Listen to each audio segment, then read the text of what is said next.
อันนี้สวยมากผ้า อันนั้นมหาเอาผ้าเอาว่าตามอาจารย์บรรนมห่มผ้าไปนะข้าพเจ้าขอน้อมบูชาผ้าห่มสักการะซึ่งมีสีดุจดังทอง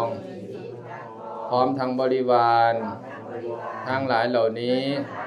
แก่พุทธองค์ดำขอการบูชาสักการะในครั้งนี้ขอให้ข้าพเจ้าถึงพร้อมด้วยมนุษย์สมบัติสวรรค์สมบัติและนิพพานสมบัติแก่ข้าพเจ้าทั้งหลายตลอดกาลและนานเทอญสาธุสาธุสาธุเอาที่นี่เอาไปห่มอาจารย์ทยันโตโพธิยาโมเลสักยานังนันดิวาตโนเอวังโมหิชยาสุสยมังคะเลอปราชิตปันนังเก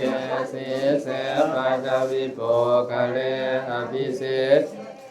พระพุทธานังอาคาปะโตปะโมนาติสุนาคาตังสุมังคารังสุปาภัน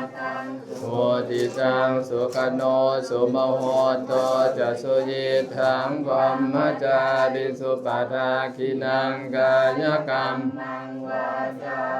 มังปทาคินังปทาคินังมโนกรรมังปณิปทาคินาปทาคินานิกัตวานารพันตเตปทาคิเนทีนี้ใครจะไปบวก